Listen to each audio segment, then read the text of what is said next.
Ini ngeri guys, sekarang fotografer dan videografer itu dilarang ambil klien dan bawa klien ke Singapura. Kalau kalian mau tahu lebih lanjut, jangan skip video ini dan sebelumnya subscribe dulu karena gue lihat banyak yang nonton tapi belum subscribe channel gue ini. Gue Yedija, seorang komersial fotografer. Langsung kita masuk ke pembahasan kali ini. Jadi belakangan ini itu lagi rame banget surat yang ini. Kalian bisa pause kalau kalian mau baca, tapi gue bakal kasih ke kalian ringkasan apa yang sebenarnya dimaksud oleh surat ini. Nah, sebelumnya kita perlu tahu nih, ada dua instansi di sini kalau kalian baca suratnya. Yang pertama yaitu VICPA, VICPA, yaitu singkatan dari Visual, Audio, Creative Content, dan Professional Association.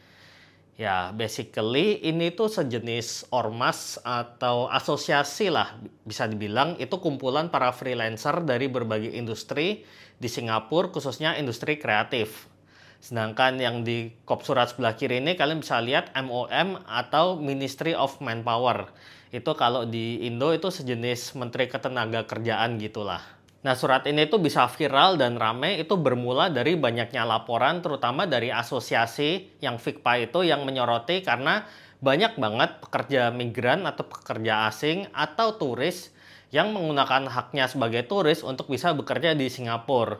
Dan yang ditarget melalui pemberitaan yang ada di surat ini itu khususnya pelaku industri wedding nih. Dan dia benar-benar sebutin yaitu fotografer, videografer, dan MUA. Jadi gue nggak tahu kalau mungkin kan wedding kan banyak kan, ada souvenir, dekor, dan lain-lain gitu. Gue kurang tahu ya.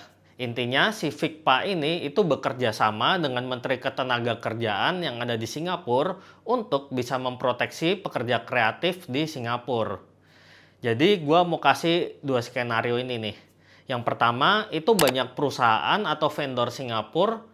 Seperti yang kita tahu, mereka banyak mempekerjakan fotografer dan videografer atau MUA dari Indonesia untuk bisa mengerjakan klien mereka di Singapura.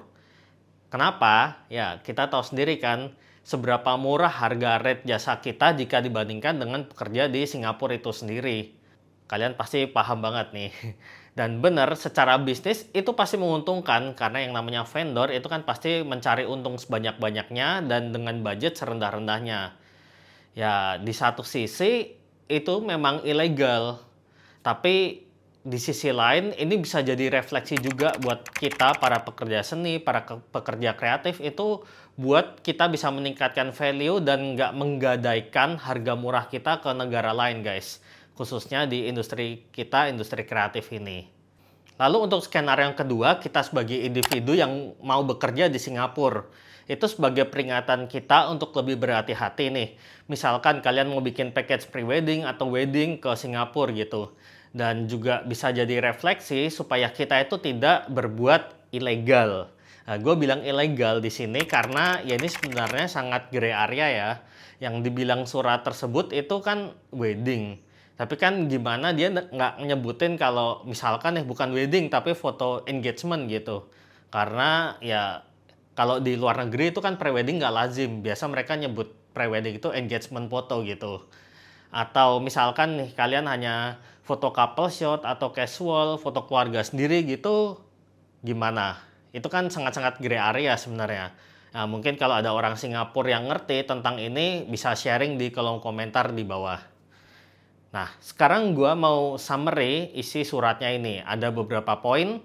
Yang pertama, isinya adalah ini hal yang ilegal buat perusahaan Singapura untuk mempekerjakan freelancer asing yang datang dengan visa turis atau visa pelajar untuk memberikan layanan jasa ke klien di Singapura. Jadi kalau kalian cuman turis atau cuman student gitu nggak boleh memberikan layanan jasa ini seenak diri tanpa kita harus mendaftar atau kita punya visa kerja gitulah. Lalu yang kedua, praktik ini merupakan pelanggaran yang termasuk serius terhadap Undang-Undang Ketenagakerjaan di Singapura atau EFMA. EFMA itu singkatan dari Employment of Foreign Manpower Act. Lalu yang ketiga, ini nih, ada sanksi berat yang bakal dikenakan ke kalian nih. Dan dendanya itu nggak main-main guys, sampai 20.000 SGD. Atau mungkin kalau dirupiahin sekitar 200 juta dan mungkin kalian juga dilarang masuk lagi ke Singapura untuk kedepannya gitu. Dan kalau untuk perusahaan, sanksi ini juga berlaku dan bisa sampai ke penjara atau keduanya. Jadi di penjara dan didenda gitu.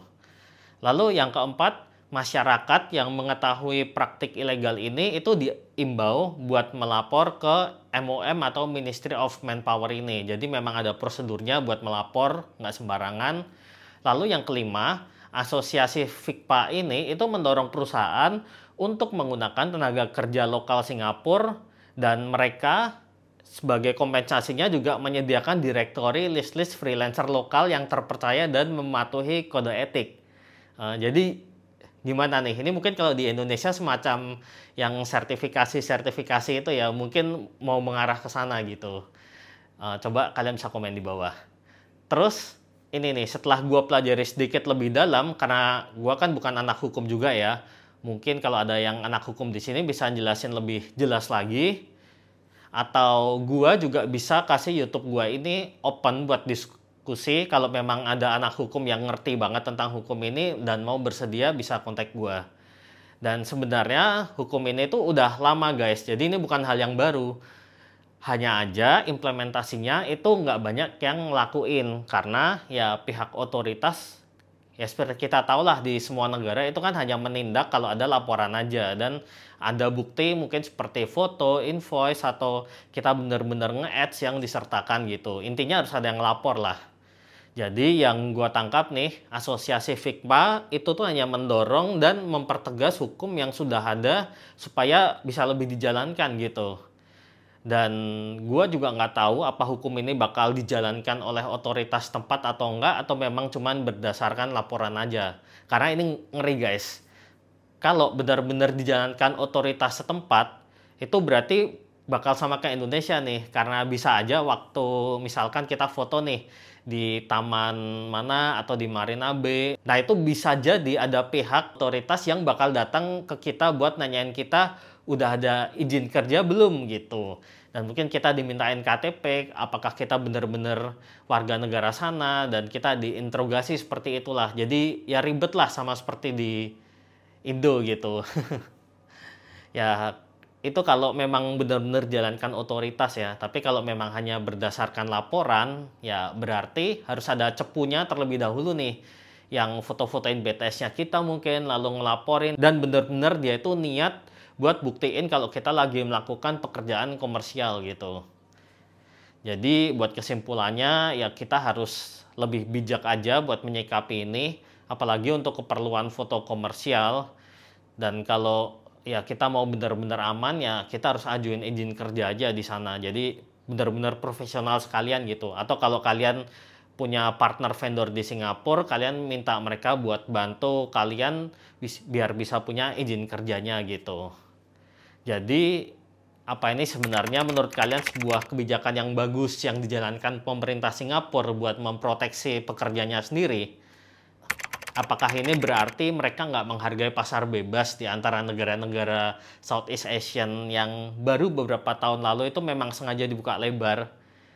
Karena kalau kalian tahu, makanya kan kita kalau pergi ke negara-negara Singapura, Thailand, Malaysia, Kamboja, apa itu kan kita nggak perlu visa, karena yaitu salah satu kebijakan ini. Gue lupa tahun berapa, mungkin 2009 mungkin, atau 2008 gitu. Dan ya gimana, kalian ngedukung nggak ini? Kalau ada yang mau ditambahin, kalian bisa tulis di bawah. Atau kalau gue ada salah kata atau salah interpretasi, kalian bisa koreksi gue di bawah. Thank you, dan tetap berkarya. Gue undur diri. Bye.